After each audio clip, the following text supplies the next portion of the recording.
Katika jiji la Dar es Salaam, mahali ambapo milio ya magari na shamra-shamra za watu hazilali, kuta za nyumba moja ya kifahari zilikuwa zimehifadhi siri nzito iliyokuwa ikivuja kama paa la nyasi wakati wa masika. Hashim alikuwa mwanaume aliyeonekana kukamilika kila idara machoni pa jamii.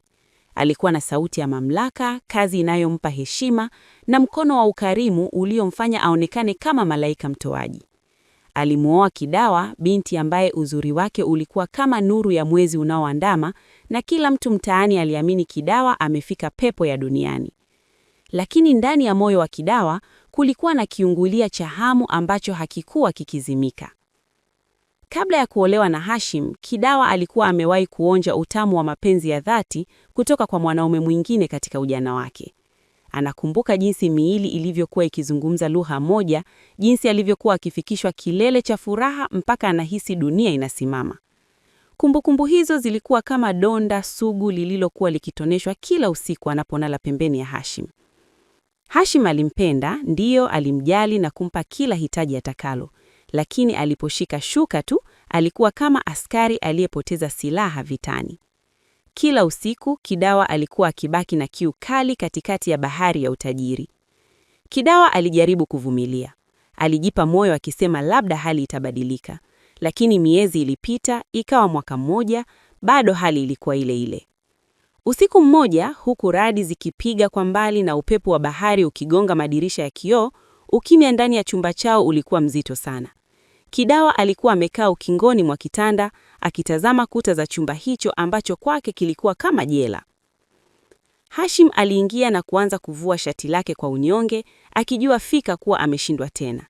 Kidawa akageuka, macho yake akiwa yamejaa machozi, na kwa sauti ya uchungu akasema, "Hashim, hivi unajua leo ni tarehe ngapi? Ni mwezi wa 12 tangu tulipoingia kwenye hii nyumba. Meza imejaa chakula kizuri, kabati limejaa nguo za hariri, lakini kitanda chetu kimejaa vumbi la upweke. Mimi ni mwanamke Hashim. Nina mwili unaohitaji kuguswa na roho inayohitaji kufarijiwa. Kumbukumbu za maisha yangu ya nyuma zinaniandama kwa sababu hapa ndani najihisi kama sanamu inayopambwa nguo za gharama lakini haina uhai." Hashim akainamisha kichwa, akishindwa hata kumtazama mkewe usoni. Akasema kwa sauti ya chini, "Kidawa, mke wangu, unajua nakupenda zaidi ya kitu chochote. Nakupa kila unachotaka na kuheshimisha mbele ya watu. Tafadhali usizungumzie mambo ya huko nyuma. Hiyo ni historia iliyokufa." Kidawa akacheka kicheko cha kejeli kilichochanganyika na maumivu. "Upendo bila matendo ni kama gari zuri lisilo na engine Hashim. Unanipa kila kitu isipokuwa kile kinachonifanya nijione mke wako. Unadhani hizi nguo na mapambo vinaweza kuziba pengo la hisia zangu? Nimechoka kuigiza furaha mbele ya majirani, huku ndani nalia damu." Kidawa akasema kwa hasira, "Sitaki nguo, sitaki cheni za dhahabu. Nataka mume Hashim. Nataka kuhisi mimi ni mwanamke. Kwani tatizo ni nini? Ni mimi simvutii mume wangu tena au ni wewe umekuwa sanamu?" Hashim kwa unyonge, "Mke wangu, ni shinikizo la kazi. Nitakaa sawa." Kidawa, "Hiyo nitakaa sawa nimeisikia kwa mwaka mzima. Unaogopa nini? Wakati utaki kwenda kumwona daktari au unataka niozee hapa ndani?" Maneno hayo yalimuumiza sana Hashim, lakini hakujua ajibu nini. Usiku huo uliisha kwa ukimya mzito. Lakini huo ulikuwa mwanzo wa matatizo makubwa zaidi. Asubuhi iliyofuata, Hashim alikuwa amekaa sebuleni akiwa na mawazo mengi. Kidawa akatoka chumbani bila hata kumwangalia. "Unaenda wapi?" Hashim akauliza. "Kwa rafiki yangu, sitaki hata kukuona leo." Mlango ukafungwa kwa nguvu. Hashim akabaki peke yake akisema kwa sauti ndogo, "Laiti ungejua ukweli wote Kidawa." Lakini ukweli huo hakuwa tayari kuusema. Kidawa alifika kwenye mgahawa kukutana na rafiki yake Sofia. Sofia ni mwanamke aliyekuwa na maneno ya shombo na mtazamo wa kileo kuhusu maisha. Sofia alipoona uso wa Kidawa uliojaa huzuni, akasema, "Rafiki yangu, kuna nini? Mbona umechoka hivyo?" Kidawa akashusha pumzi ndefu. "Tatizo langu ni Hashim." Sofia akasogea karibu zaidi. "Sofia, ndoa yangu inanitesa sana." Sofia akamuuliza kwa makini, "Hashim anakufanyia nini?" Kidawa akatazama chini kabla ya kusema, sio kwamba hanipendi, lakini kuna kitu kinakosekana. Sofia akamwangalia kwa makini. Unamaanisha nini? Kidawa akasema kwa sauti ya chini. Nahisi kama mimi sio mwanamke kamili katika ndoa yangu. Hawezi kuniridhisha kabisa. Nimechoka, Sofia. Sofia akatikisa kichwa polepole. Na utavumilia mpaka lini? Kidawa akachazama chini kimya. Sofia alimwambia wazi, Kidawa, mti usiozaa matunda hukatwa na kutupwa motoni. Uzuri wako utanyauka bure ndani ya ile nyumba. Angalia pembeni yako.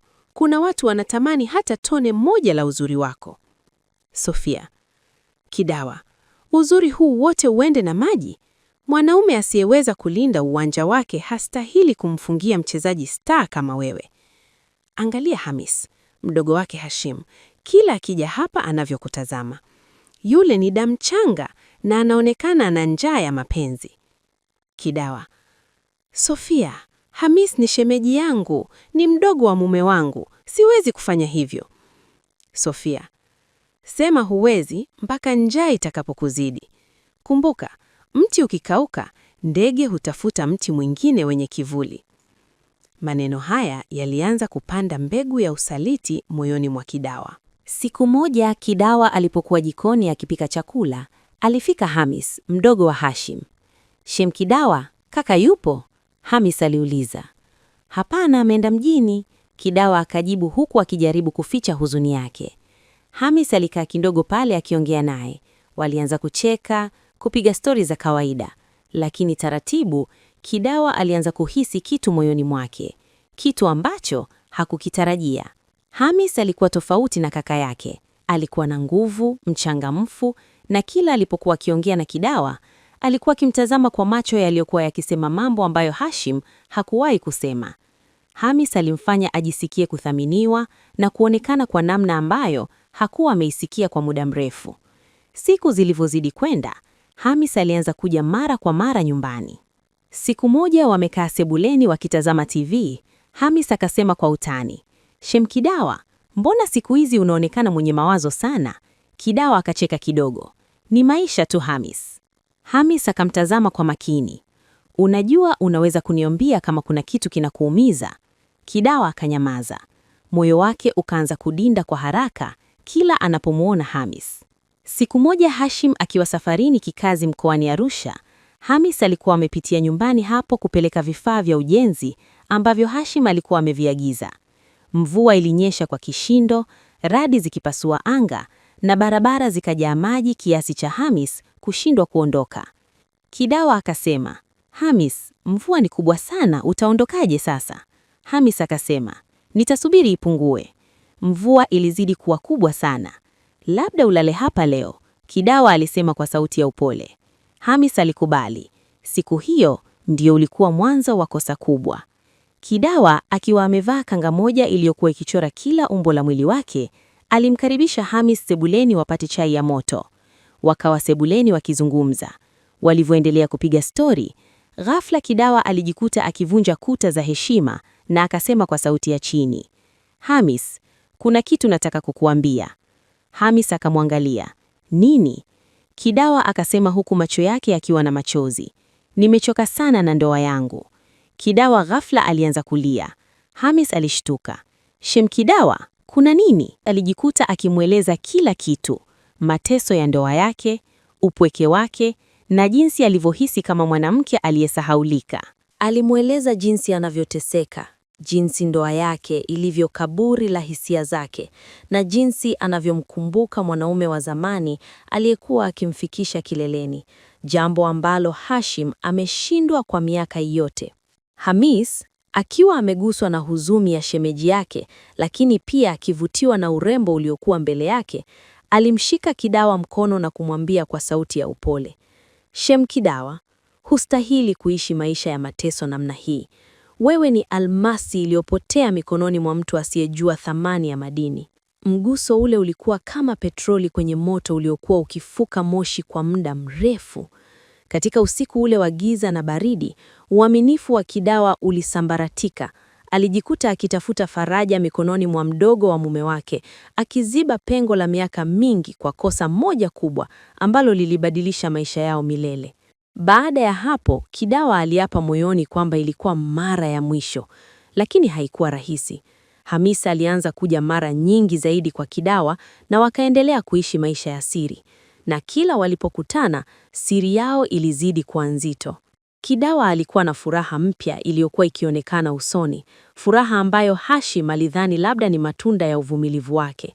Lakini ndani ya moyo wa Kidawa kulikuwa na vita kati ya dhambi na ridhiko. Hamisa aliendelea kuja mara kwa mara, na kila mara Hashim alipokuwa hayupo, siri yao ilizidi kukua. Baada ya wiki kadhaa, Hashim alianza kugundua mabadiliko. Siku moja akamuuliza mke wake, "Mbona siku hizi unaonekana mwenye furaha ghafla?" Kidawa akajibu kwa haraka, "Hakuna kitu." Lakini furaha hiyo ilianza kumfanya Hashim aanze kutilia shaka. Hata hivyo, siku za mwizi ni 40. Siku moja Hashim alirudi nyumbani mapema bila kutarajia baada ya gari lake kupata hitilafu njiani. Alipoingia ndani, alishangaa kuona mlango wa chumba chake ukiwa umeegeshwa, lakini kwa ndani kukiwa na sauti za watu wakiongea kwa kunong'ona. Hashim alisongea taratibu, moyo wake ukidunda kama ngoma ya harusi, na alipofungua mlango, dunia ilimzunguka. Akasikia Kidawa akisema kwa sauti ya chini, "Hamis, hii siri ikijulikana tutakuwa kwenye matatizo makubwa." Hamis akajibu, "Usiogope, hakuna atakayejua." Hashim akasimama pale akiwa haamini alichosikia. Polepole akafungua mlango. Alimkuta Kidawa na Hamis wakiwa katika hali ambayo isingeweza kutolewa maelezo ya kusingizia. "Hamis, mdogo wangu, damu yangu, unakula kwenye sahani yangu, mke wangu." Hashim alipiga kelele ya uchungu iliyovunja ukimya wa nyumba nzima. Kidawa alianguka kwa magoti akilia na kuomba msamaha, huku Hamis akisimama kwa ujasiri wa hofu na kusema, "Kaka, unisamehe, lakini mwanamke huyu alikuwa anakufa kwa njaa ya mapenzi wakati wewe umemfungia kwenye dala la pesa lisilo na chakula." Lakini tayari hasira ya Hashim ilikuwa imefika mwisho. Maneno makali yakaanza kati yao. Mgogoro ulikuwa mkubwa, ndugu walikutana na siri ya familia ikawekwa hadharani. Kila mmoja alitoa hukumu yake, wengi wakitaka Kidawa afukuzwe na Hamis alaaniwe. Lakini siku ya mwisho, Hashim alikaa peke yake sebleni akitafakari. Alikumbuka jinsi anavyompenda Kidawa na alijua fika kuwa udhaifu wake wa kiume ndio uliokuwa chanzo cha yote haya. Kwa upendo uliopitiliza kiasi cha kuonekana kama wazimu, Hashim aliamua kumrudisha Kidawa ndani ya nyumba. Alimwambia, "Kidawa, nimekusamehe kwa sababu nakupenda sana na kwa sababu najua nimefeli kama mwanamume. Lakini kumbuka, kuanzia leo kivuli cha Hamis kitakuwa kati yetu kila tunapolala." Kidawa alirudi ndani kwa unyonge, akijua kuwa amesamehewa, lakini ndoa yao imebaki kuwa na kovu lisilofutika, huku akijua kuwa tatizo la Hashim bado lipo na kiu yake ya siri bado haijapata maji ya kudumu. Baada ya msamaha wa Hashim kwa Kidawa, nyumba ile ya kifahari ilibaki kuwa na amani ya bandia. Kidawa alijitahidi kuwa mke mwema, lakini kiu yake ya ndani ilikuwa bado ni jangwa. Hashim, kwa upande mwingine, alikuwa akiteseka na msongo wa mawazo uliopitiliza.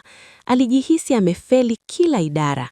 Katika hali ya kukata tamaa na kutafuta suluhisho la haraka bila kumshirikisha daktari, Hashim alianza kuingia kwenye mtego mwingine mbaya zaidi, uraibu wa picha za ngono na tabia ya kujichua sirini, akiamini labda itamsaidia kurejesha hisia zake. Siku moja, Kidawa aliingia chumbani ghafla na kumkuta mume wake akiwa katika hali ya fedheha, akijichua huku akitazama simu yake. Ukimya uliotawala ulikuwa na uzito wa tani 1000. Kidawa hakulia, bali alicheka kicheko cha dharau kilichomchoma Hashim hadi kwenye mifupa. "Kumbe hapa ndipo ulipofikia Hashim, unajifurahisha mwenyewe huku mimi unaniacha nikiungua. Huna nguvu za kiume na sasa unajimaliza mwenyewe." Tusi lile lilikuwa mwanzo wa Hashim kupoteza mwelekeo kabisa. Siku ikapita na jioni ikaingia, Kidawa na mumewe wakiwa chumbani usiku ule. Wakaingia kwenye ulingo wa mapambano kwenye dunia ya mapenzi, ila Hashim kama kawaida, kabla ya mechi kuanza, akaishiwa pumzi. Kidawa usiku huo akuweka kitu rohoni. Tutaishi hivi mpaka lini mume wangu? Kila siku wewe huniridhishi, halafu hata mlango unafunga. Unadhani mimi nitaishije sasa? Mwenzako ninataka haki yangu ya ndoa, ila wewe unafanya dakika 2-3 kweli? Ilikuwa ni sauti ya Kidawa, alikuwa akimtazama mumewe. Baada ya kusema hayo akanyamaza na kumtazama mumewe ambaye alikuwa na aibu sana. Baada ya muda akaendelea kusema, mwanzo ukawa unaniambia eti hutaki kunichezea, sijui tutafanya ukinioa, kumbe ulikuwa unajua hali ulionayo mimi siwezi kuvumilia kabisa. Naomba talaka yangu nikatafute mwanaume wa kuniridhisha, nikaridhika. Akanyamaza tena kisha kuendelea. Mbona umekaa kimya? Haya tuendelee. Unitolee hamu, kama huwezi, kodi mwanaume akusaidie. Pia kama ngumu, nipe ruhusa leo tu nikatafute mwenyewe. Nikishiba narudi. Mke wangu, najua unaumia ila nivumilie nitapona. Akajibu Hashim huku amemtazama sana mkewe. Hashim, lini utapona? Nisikilize mke wangu, leo nimepata mtu mwenye uwezo mkubwa atanisaidia. Sawa, nakupa siku 7, uwe umepona la sivyo naondoka. Na ukikataa, natangaza kwa kila mtu udhaifu wako. Nashukuru sana mke wangu kwa kunielewa. Sawa. Halafu baba kesho anakuja kunitembelea. Kweli? Mungu wangu, sasa mbona umenishtukiza? Sikupata muda wa kukaa kuzungumza na wewe, ila baba kesho anakuja maana ule mguu bado unamsumbua. Maskini baba, mguu bado unaumwa. Ndiyo, ila amekuja kutibiwa.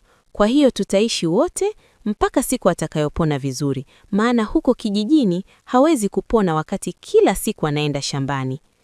Hongera sana kwa kuwa na huruma ya kumsaidia baba yako. Hapo ndipo najikuta na kupenda na kusahau udhaifu wako. Nashukuru sana mke wangu. Sawa. Asubuhi ilipofika, Kidawa aliamka na bashasha, akatayarisha chai na kumpelekea mumewe kitandani, kitu ambacho hakuwahi kufanya. Walikuwa wakicheka kwa furaha mpaka pale geti lilipogongwa. Atakuwa ni baba amewasili, Hashim alisema. Kidawa alitoka kumlaki mgeni. Alipofungua geti, alikutana na mzee mmoja mwenye umbo la kiume hasa na sura inayofanana na Hashim, lakini ikiwa na nguvu zaidi. Kidawa alipiga goti kumsalimia mzee huyo. Marahaba, wewe ndiye mke wa mwanangu? Mzee aliuliza huku akiingia ndani. Kidawa alitangulia mbele kumuongoza mzee kuelekea sebuleni. Hakujua kuwa mzee huyo alikuwa akimtazama kwa nyuma, akivutiwa na jinsi umbo lake lilivyokuwa likicheza kushoto kulia kwa madaha. Mzee alijisemea moyoni, Mungu wangu, huyu mtoto ni moto. Mwanangu ana bahati gani kupata mke mtamu hivi hata kwa macho. Mzee alijikuta akirekebisha suruali yake huku akihisi damu ikianza kumsisimua maeneo ya siri, akijaribu kuficha hali hiyo ili asionekane vibaya. Kulia kushoto, kushoto kulia.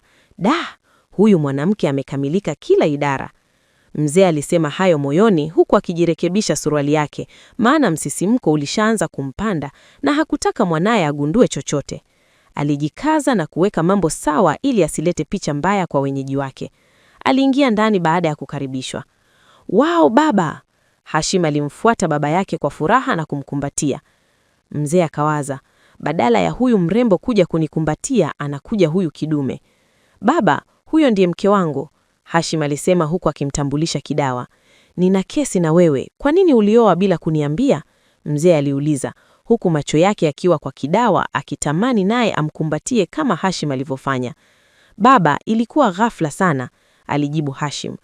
Basi sawa, itabidi tufuate mila na desturi zetu kwa mwanamke ambaye sikuwa nimembariki mimi au mama yako, mzee alisema huku akitengeneza mazingira ya kumpata Kidawa kirahisi. Hamna shida baba, Hashim alikubali. Sasa utaratibu uko hivi. Mwanamke anatakiwa aje aguse vidole vya miguu yangu, kisha aguse paji langu la uso, kuomba idhini ya kuishi na mwanangu. Baada ya hapo, anithibitishie kuwa yeye ni mke wako kwa kukubusu mbele yangu. Akimaliza, anifuate na anikumbatie kwa nguvu ili nimnong'oneze maneno ya baraka. Mkikiuka hili, mnaweza kupata laana ya kutopata watoto au mmoja wenu kushindwa kumudu tendo la ndoa kabisa.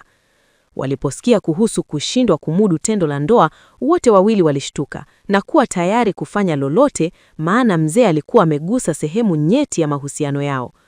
Kidawa alimfuata mzee, akagusa miguu yake, kisha akagusa paji la uso lake. Baada ya hapo, akamfuata mumewe na kuanza kubadilishana naye mate, kiss, mbele ya mzee. Mzee alikuwa anatazama tukio lile huku akitamani angekuwa yeye ndiye anayefanya hivyo, huku aking'ata lipsi zake kwa hamu. Baada ya muda, Kidawa akasogea taratibu kwa heshima na kumkumbatia mzee.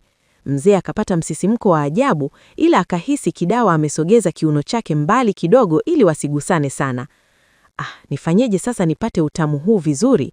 Nikimvuta nitaonekana mbaya, mzee aliwaza. Akaamua kutumia ujanja wa Baraka. Akasema, sikia mkwe, sogeza kiuno chako hapa karibu. Nitatoaje baraka wakati haujajikabidhi kwangu kikamilifu? Sogeza kiuno hicho na uhakikishe unajikandamiza kwenye mwili wangu ili niongee na wewe vizuri na nikubariki kwa moyo mweupe. Ila wewe baba mkwe, Kidawa alisema kwa sauti ya chini huku akisogeza kiuno chake na kukigandisha kwenye mwili wa mzee. Oho! Mzee aliguna kwa raha.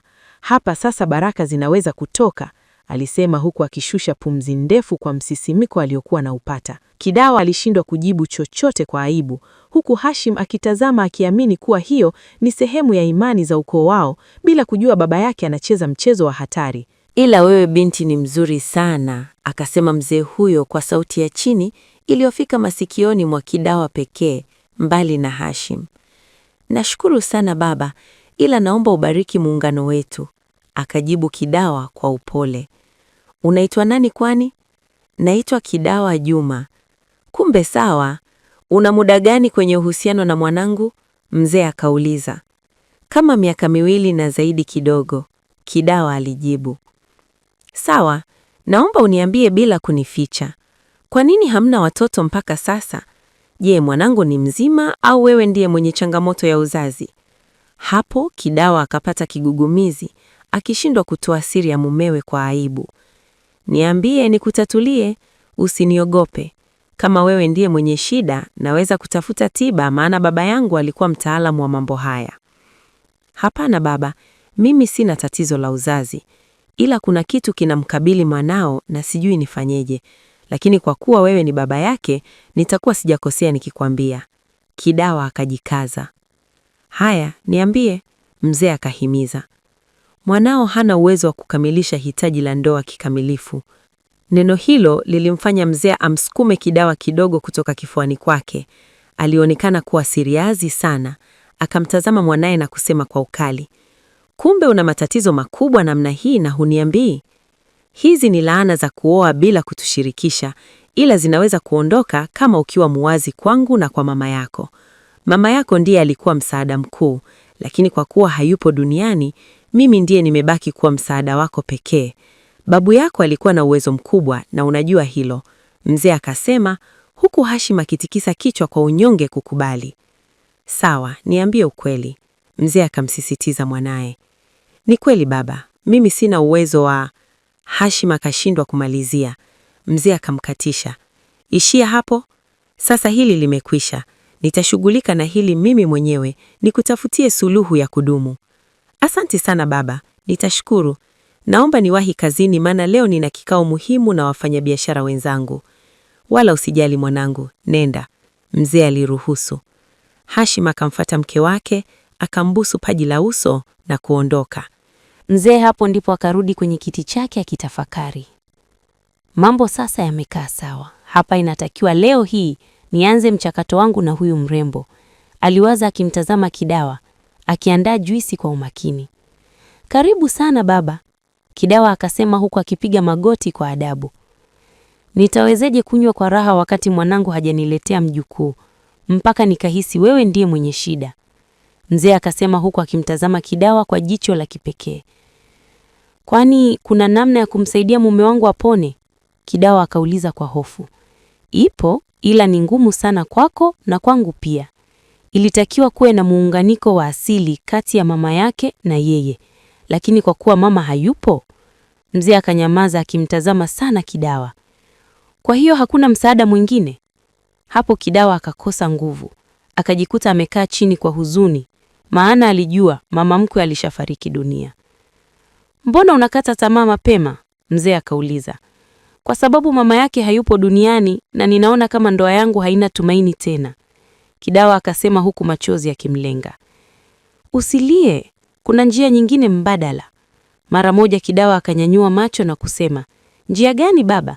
Nipo tayari kwa lolote lili ili mume wangu apone. Una uhakika binti yangu? Ndiyo baba. Mzee akachukua glasi ya juisi, akanywa kidogo kisha akasema kwa sauti ya kinyonge ya mtego. Ili mume wako apone, inatakiwa tufanye jambo la siri sana. Badala ya mumeo kupata tiba kupitia mama yake, inatakiwa mimi na wewe tushirikiane faragha kulingana na maelekezo ya asili. Hapo ndipo Kidawa akanyanyuka kwa hasira. Unasemaje mzee? Siwezi. Bora niache hii ndoa nikaolewe kwingine. Akageuka ili kuondoka, lakini kabla hajafika mbali, mzee akamvuta kwa nguvu na kumkalisha kwenye mapaja yake. Aha, mzee akashusha pumzi ya kuridhika baada ya kumnasa binti ule. Kwa hiyo unaona ni vema kumuumiza mwanangu? Aliuliza mzee huyo kwa sauti ya upole. Bora iwe hivyo. Haya niachie, Kidawa alijibu kwa msisitizo. Okay, na kuachia, ila usiondoke, kaa hapo tuzungumze, mzee alisihi. Sawa, Kidawa alikubali huku akijaribu kuinuka, lakini mzee alikuwa bado amemshikilia kwa nguvu kidogo, kana kwamba hataki kumwacha. Mzee, nimekuambia niachie, siondoki, nitakaa hapo kukusikiliza, Kidawa alisema huku akiendelea kujinasua mpaka akafanikiwa kuwa huru. Alisogea kwenye sofa lingine na kuketi. Huyo binti ana haiba ya kipekee sana, mzee alisema ndani ya moyo wake akivutiwa na umbo la Kidawa. Sawa, nataka kupika ili mume wangu akija akute chakula tayari, na wewe baba yetu upate chakula mapema. Naomba uniambie unachotaka kunieleza, ila kuhusu mimi na wewe kuwa na ukaribu wa namna ile, hilo sahau, Kidawa alisema kwa msimamo, jambo lililomfanya mzee kusononeka moyoni, ingawa usoni alijaribu kutabasamu. Sikia binti, kama utaweza kuishi bila kutoshelezwa na huyo mwanamume, basi ni sawa. Lakini ninachotaka mimi ni kuona unapata baraka ya mtoto tu. Unaweza kwenda, mzee alijitetea. Sawa baba, nimeshazoea. Ipo siku nitabarikiwa kupata ujauzito, Kidawa alijibu kwa unyenyekevu. Naweza kwenda sasa baba yangu? Kuwa huru kabisa. Kama unaweza kuvumilia hali hiyo, haina shida. Naamini kuna siku atafanikiwa. Ila usije kumsaliti mumeo kwa sababu ya mahitaji ya mwili unayokosa. Upande wangu nimefurahi kuona umekataa, maana nilikuwa nawaza jambo hili kama kashfa kubwa, kuchangia mwanamke mmoja na mwanangu, inauma sana. Sasa nipo sawa, unaweza kwenda binti yangu, mzee alizungumza kwa busara ya kinafiki. Samahani baba, naomba nikuonyeshe chumba chako, Kidawa alijitolea. Oho, chumba. Basi sawa, mzee alinyanyuka na kumfuata Kidawa kwa nyuma, akizidi kuvutiwa na mwendo wa binti huyo. Huyu binti ni mtihani mzito, mzee alijisemea moyoni. Chumba hiki hapa baba, karibu sana, Kidawa alimkaribisha. Sawa, usijali kabisa binti yangu, mzee alijibu, kana kwamba yaliyotokea awali yameshapita. Mchana, Hashim alifika nyumbani kupata chakula. Alikuwa ametoa taarifa mapema kwa mkewe kwa sababu ya ugeni wa baba yake. Baba yuko wapi? Hashim aliuliza. Utamweza basi?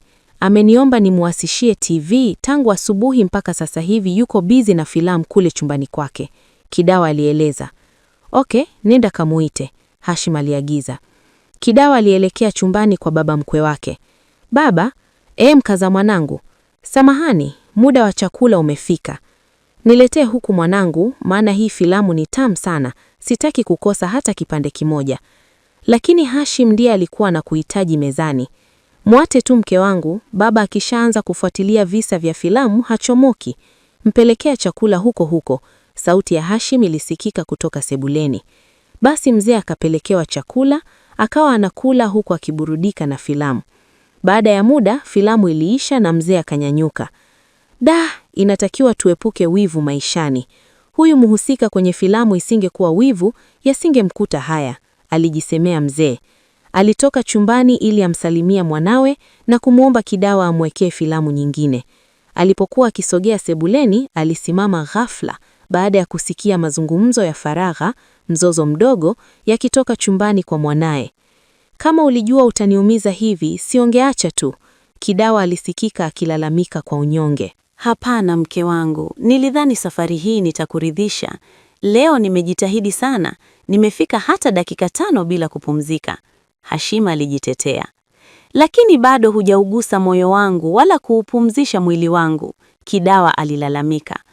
Sawa mke wangu, ngoja niwahi kazini kwanza, Hashim alisema huku akijiandaa kuondoka. Sawa, lakini jua umeniacha katika hali ya kiu kubwa. Mzee baada ya kusikia mwanawe ametoka, aliwahi kurudi chumbani kwake akiwa na furaha tele. Alijua mpango wake sasa utakuwa rahisi, maana aligundua kuwa Kidawa alikuwa na mahitaji ya mwili ambayo mume wake ameshindwa kuyakidhi. Baba, mimi narejea kazini, tutaonana baadaye, Hashim aliaga. Sawa mwanangu, mwambie mkeo aje aniwekee filamu nyingine, hii imekwisha. Sawa baba, anakuja. Mzee alikuwa na uhakika sasa kuwa wakati umefika. Alisikia mlango wa geti ukifungwa, akachungulia dirishani na kumuona mwanawe akiondoka. Kidawa alibaki akifunga mlango vizuri. Hapa hata Hashim akirudi ghafla, tutamsikia akibisha hodi, mzee aliwaza huku akimtazama Kidawa akiingia ndani akiwa amefunga kanga moja pekee, tayari kwa mapumziko. Baada ya muda mfupi, Kidawa aliingia chumbani kwa mzee na kuchukua remote ya TV. Nikuwekee filamu gani baba yangu? Aliuliza akiwa amesimama. Hebu keti hapa kitandani kwanza, tujadili jambo kidogo, mzee alisema huku akimvuta mkono kwa upole na Kidawa akajikuta ameketi pembeni yake. Baba, si unaniambia tu kwa ustaarabu? Sawa, lakini nawaza namsaidiaje mwanangu. Kuna siku utashindwa kuvumilia na utamkimbia, mzee alishawishi. Ni kweli, lakini siwezi kufanya hivyo na wewe. Namheshimu mume wangu na naiheshimu ndoa yangu, Kidawa alisisitiza. Labda si leo, mzee aliwaza moyoni huku akizidi kuwa karibu na Kidawa. Kidawa alipotaka kunyanyuka na kuondoka, alijikuta tena ameshikiliwa na kurudishwa kwenye mapaja ya mzee. Wakati huu, Kidawa alihisi nguvu na utayari wa mzee huyo, akajikuta akilinganisha hali hiyo na upungufu wa mume wake. Pale pale, hisia zilianza kuchukua mkondo mwingine. Shika ukuta. Kidawa hakuwa na hiana. Alitia amri hiyo na kujiweka katika mkao wa kumsaili mzee huyo. Mzee akaanza kuonyesha ufundi wake wa kuliwaza mwili wa Kidawa kwa namna ambayo binti huyo hajawahi kuipata tangu azaliwe. Kidawa alisisimka kweli kweli huku akishusha pumzi za raha. Mzee aliendelea na mchezo huo wa madoido kwa dakika kadhaa, kisha akajiweka sawa na kuurejesha mtarimbo wake ndani ya lile lango la utamu la Kidawa. Kidawa akihisi kilele cha furaha, alibonyeza mgongo wake na kuinua kiono chake ili kumpokea vizuri zaidi. Ewa! Hapo sawa. Mzee alishusha sauti ya kuridhika baada ya kuona ushirikiano mkubwa kutoka kwa Kidawa. Wii! Raha gani hii? Hiyo ilikuwa miguno ya Kidawa iliyojaa mahaba mazito baada ya mzee kuanza kumkuna taratibu ndani ya uwanja wake wa utamu. Mzee alipohisi kuwa silaha yake imeshika kasi na kuingia sawa sawa, alimshikilia Kidawa kwa nyuma na kuanza mwendo wa kasi wa farasi anayeelekea ushindi. Uwii! Nasikia utamu mzee wangu. Ufundi wako ni kiboko. Kidawa aliguna kwa mautamu aliyokuwa akiyapata. Mbona bado? Utafurahi sana leo, mzee alijibu huku akiendelea na kazi yake kwa umakini. Wewe ni mtamu nje mpaka ndani, hapa unanikosha kweli kweli, mzee aliendelea huku akimpapasa Victoria. Dakika 15 zilipopita, Kidawa akajikuta amefikia kilele chake cha 4 cha furaha, huku mzee akionekana bado ana nguvu za kutosha na hana haraka ya kumaliza safari yake. Wewe ni mtamu kupitiliza, mzee alisema baada ya kuendelea na kazi kwa dakika nyingine 30. Aha, basi naomba nikapike sasa. Kesho nitakuonyesha mauno zaidi mpaka ufurahie, Kidawa alisihi huku mzee akiendelea kumshughulikia. Nisubiri dakika 5 tu, mzee alijibu akiwa kwenye kasi ya mwisho. Sawa, dakika 5 nakupea, lakini usipomaliza kesho hupati tena. Kidawa alitoa sharti.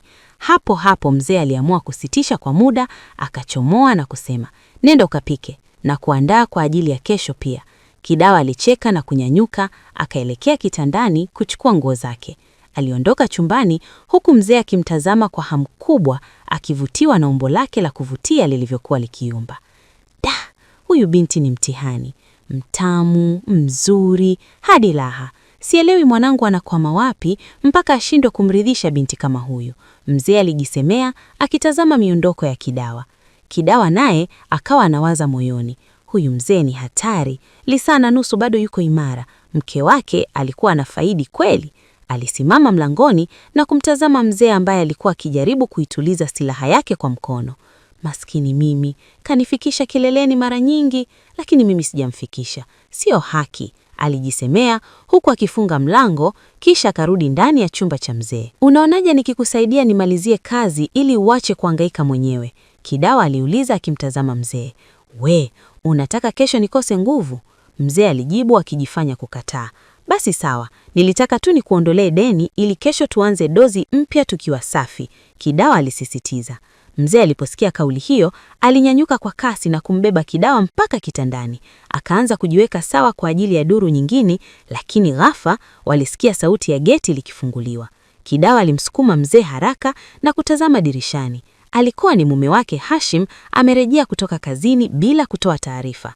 Amewezaje kufungua geti bila sisi kusikia? Mzee aliuliza kwa mshtuko mkubwa.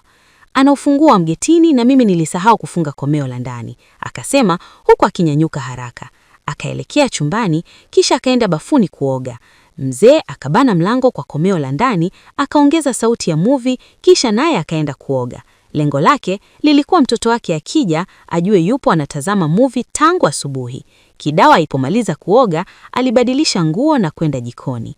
Hashim alipoona baba hafungui, akaenda jikoni na kumkuta mkewe anapika. Akasogea taratibu, akamziba macho mkewe. Kidawa akastuka, akasema, Mungu, baba mkwe. Alisema hivyo kwa makusudi. Akasogea mbali. Alipogeuka, akamuona Hashim. Usifanye hivyo, kuna siku utanishtua vibaya. Nilidhani ni baba yako, akasema. Kwa hiyo baba hajakaa nje leo? Akauliza Hashim.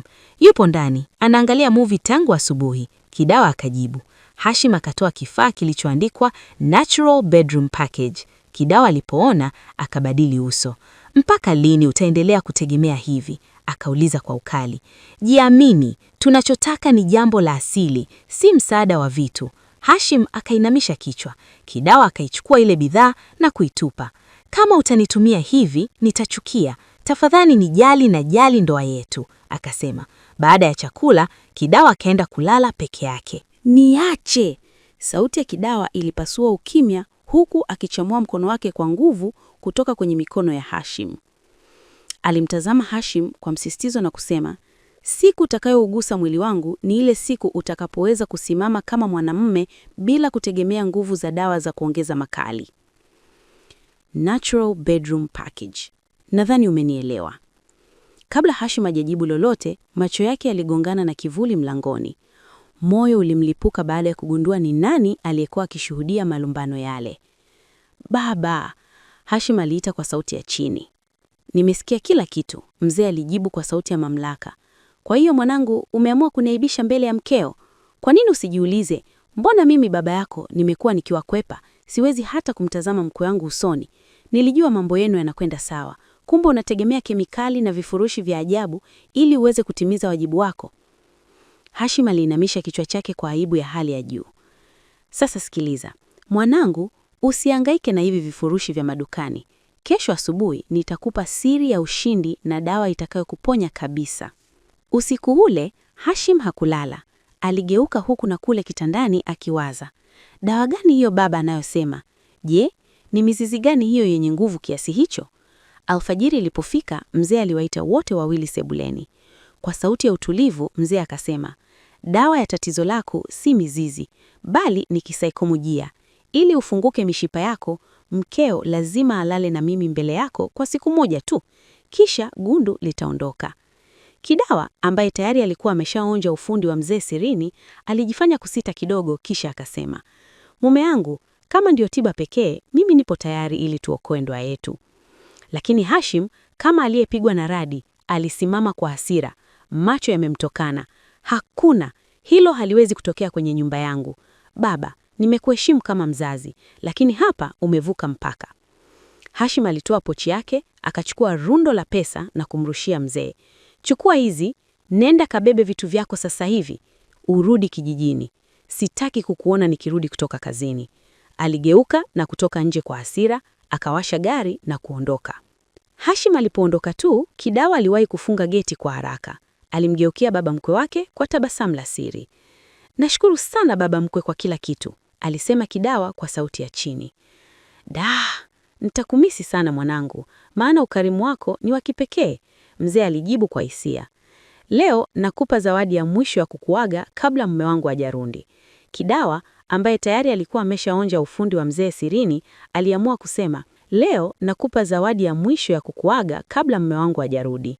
Akiwa njiani kuelekea kazini, moyo wa Hashim ulianza kudunda kwa kasi. Wasiwasi ulimtamua. Mbona Kidawa alikubali haraka vile? Mbona hakuonekana kushtuka? Wazo la kumsaliti mke wake lilianza kumfanya ahisi kichefuchefu. Alikumbuka jinsi Kidawa alivyokuwa akimsisitiza baba abaki. Aligeuza gari kwa kasi ya ajabu, akiamua kurudi nyumbani kumfukuza mzee huyo yeye mwenyewe kabla hajamlagai mkewe. Alifika nyumbani, akaacha gari nje ya geti na kuingia ndani kwa kunyata kama chui. Alipofika mlangoni mwa chumba chake, alisikia sauti za miguno na vichekeo vya chini kwa chini. Alisukuma mlango kwa nguvu na hapo ndipo dunia iliposimama. Alimkuta baba yake mzazi na mkewe Kidawa wakiwa katika hali ya usaliti mkubwa, wakipeana mkono wa kwaheri kwa namna ya fedheha. Baba! Kidawa! Hashim alipiga kelele ya uchungu, akahisi kifua kinapasuka. Ghafla, mwili ulelegea, macho yakawa diza na akaanguka chini ghafla kwa presha ya kupanda.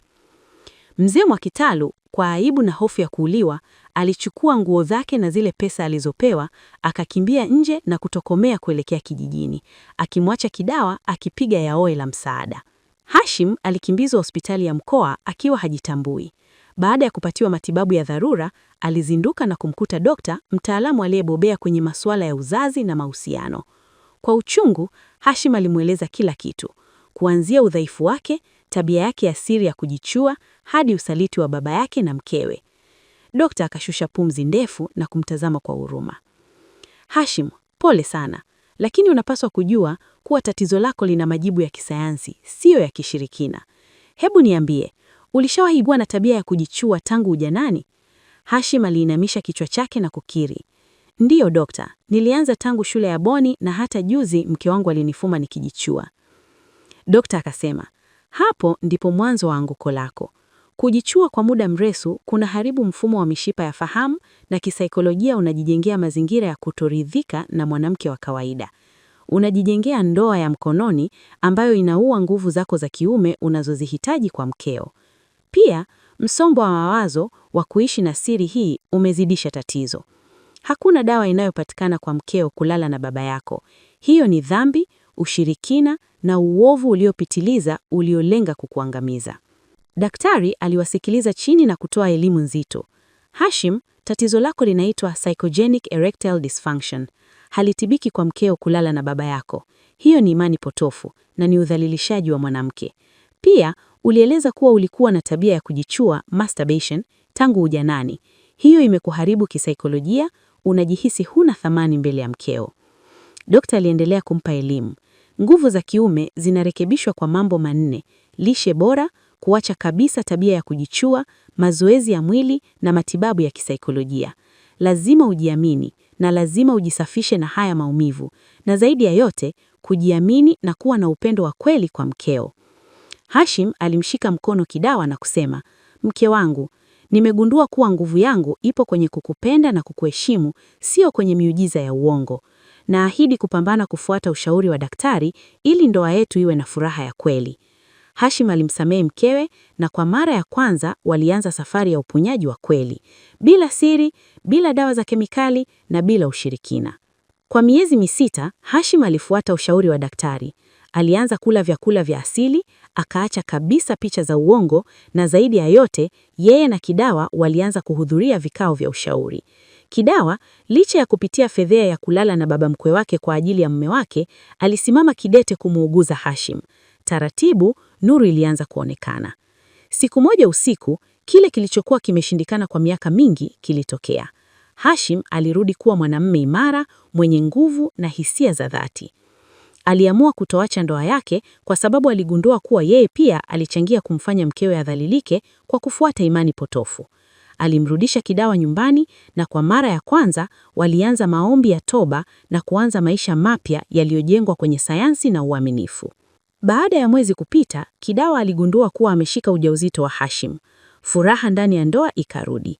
Upendo wa kweli ukatawala na hakukuwa tena na usaliti kati yao, na ndoa ilizidi kuwa imara.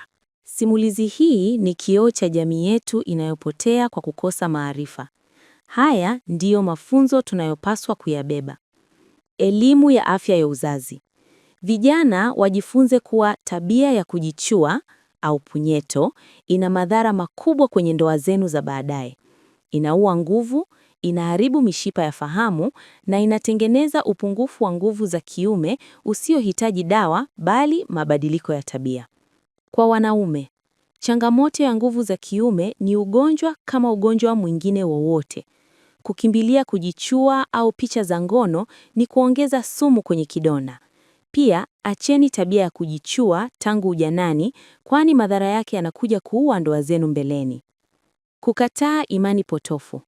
Hakuna tiba ya ndoa inayopatikana kwa mke kulala na baba mkwe ili mume apone, au mume kulala na mama yake mzazi ili apone. Hizi ni tamaa za kimwili zilizovikwa vazi la mila. Ikiwa mna changamoto, nendeni hospitali kwa madaktari bingwa. Sayansi ina majibu, lakini ushirikina una fedheha na mauti. Kidawa ametufundisha uvumilivu uliopitiliza, japo alikosea kukubali dhambi ile. Wanawake wanapopitia changamoto hizi, wanapaswa kuwa mstari wa mbele kuwapeleka waume zao hospitali badala ya kuwacheka au kuwapa masharti yanayowaumiza kisaikolojia. Uaminifu wa wazazi. Wazee wanapaswa kuwa walinzi wa maadili, sio wabadhirifu wa heshima za watoto wao. Mzee Mwakitalu ameacha laana na aibu kijijini kwake kwa sababu ya tamaa ya muda mfupi. Jamii ikemee imani hizi potofu zinazoharibu utu wa wanawake. Wanawake waliokuwa kwenye ndoa.